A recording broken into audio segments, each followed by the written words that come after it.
I got into Hollywood business, there were no roles for blacks, you know, and I knew that I could be a hero. I was a hero on the football field. Why couldn't I transcend that in the movie business? You know, I didn't want to be killed by somebody and have Schwarzenegger avenge my death. Kill Schwarzenegger, let me avenge his death. You know, so I came with three rules in Hollywood. One, you can't kill me. I have to win all my fights in the movie, and I get the girl at the end of the movie if I want her. Now, when I came into the industry in the '70s, they weren't thinking about that. That wasn't really happening. So I said, okay, fine, I'll make my own movies. But then I suddenly realized that my foreign market became more valuable than my American market, only from the standpoint of the fact that there are no ghettos there. They didn't show my films in black theaters or black neighborhoods. My films went to action houses. So in Europe, any foreign country, I'm an action star. In America, I'm a black actor. And once you get into that kind of category, it limits you. So in Europe or in any foreign market, it's unlimited as to where they play my films. And in America, they pigeonhole you. These young brothers don't take no shit because they came up through it all and watched what their parents did. And then there are those others whose parents was nationalists. And they got this ingrained in them. So they're not going to take the dangling of dollars in front of them to betray their people. You know, this thing about money. Unfortunately, there is a disparity of how we get paid. And fortunately, I think that is changing. Because there are a lot of newer than Spike Lee now directors who are out there doing stuff, and they're making good money, and we have to continue the fight to keep going so that we can reach a parity financially. It's the same thing women have been going through for how many years? Forever. Right. It's like whether it's Russell Simmons or P. Diddy was saying, yeah, you can usurp it, but you gotta pay me. You know, Jay-Z would say, yeah, you can usurp it, but you gotta pay me. You know, while some of us would be so glad to get in, we missed that payment. You know? Well, you know, I'm not going to say never. I think that, you know, in Hollywood, you know, there's a lot of negative stuff and then there's a lot of good stuff, you know, but I think it's not really so much about Hollywood, it's about the community, you know, because I think sometimes it's hard for us to work together as a people, you know what I mean? It's kind of like some of us are aware and some of us aren't.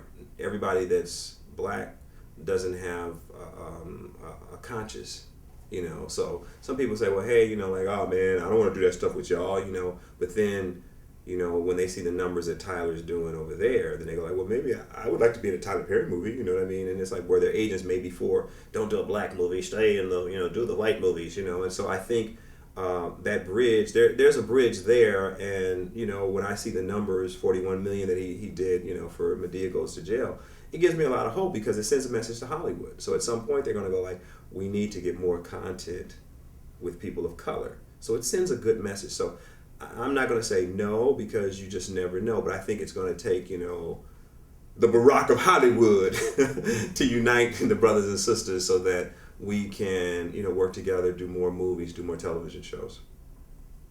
Before Tyler Perry, all these other people that I named that could be doing the same thing that he's doing. And they don't have to unify. All they have to do is create a venue for them to come and work in and become marketable like them, because there's an outstanding talent, you know, every year. They just have to be brought to the front. And any of these actors who make these millions of dollars can make small $800,000, $1 million films, create new talent, create their own base, create their own production company if they want to, but it ain't happening. Today, with this paradigm shift in the business in terms of new technologies and all the rest of it that goes on, you know, because what happens is that these kids come into this industry, man, and they have nice bodies and they're cute and all this stuff, you know, nice faces, particularly women. They get, like, you know, you have a shredder, you know, and you have, it could be good paper, evaporated, and they put it through the shredder. And once you come through the shredder, man, it's not the same because it impacts you, it scars you, etc. And that shredder is not called the show of the industry, it's called the business of the industry. And most people go into this business knowing nothing about the business. I mean, can you imagine having a business you're going into, you don't know anything about it, but they go in because they see the red carpet and they see the stars on all the shows and all that stuff, so they think that that's what the industry Oh is. man, why is rap music so ingrained in our system? Okay, so what happened is the same thing that happened to black poetry. Brothers couldn't get no white publisher to publish their shit, so they said, I'm going to publish it myself and sell it out the back of my car. Rappers from Grandmaster Flash to Africa Bambaataa said, man, we can't get no studio. We don't have no all this money. Let's make it and sell these records from the back of our car and do it in dance halls and all that, right? So all of a sudden, brothers who might have made a record in the back, a scratch or break dancing, and okay, we're gonna create a new dance around that, right? They created a new dance around rap. They said, okay, we're gonna create a new culture around it. It's called a hip hop culture, whether it's the wearing the pants low, wearing the jackets, the John jeans, all that. A whole new industry that whites will always come in and try and usurp. So what do? I was on a very popular television series, so I went to the producers and I said, I want to direct an episode. And they said, no. Okay, that was the first year. Second year I went, I said, hey, I want to direct an episode. They go, no. All right, well, cool, okay. 2 no's. Third year. Hey, you remember you talked about this director, you didn't like that director, and he was late and he was slow and da-da-da-da. Let me direct. No. So the 4th year, the show was a big, big hit. Love Boat was a big, big hit. And they had to renegotiate our contracts because instead of putting us on a 7-year contract, they put us on a 5-year contract. So they didn't want us to negotiate on the 5th year because then we'd ask for the moon. So on the 4th year, they kind of had us by the cojones there. So they said, okay, well, what do you want? And I just said, hey, man, I've been asking you for 4 years. I want to direct. So they go, well, how much money? No, I want to direct. Give me whatever you give the other guys, but let me direct. And so that's how I was able to get in. Now, some guys find it easier. You know, I mean, sometimes they find producers that are willing to give somebody a break. I don't know what the story was with Thomas Carter or Kevin Hooks. They did The White Shadow, but they were actors. At some point, both of those cats went to the producer and said, hey, we want to direct. Eric Lanaville was an actor on St. Elsewhere. Debbie Allen was on Fame. You see a pattern here? Yeah. You know, they're all actors, and then one day they go, come on.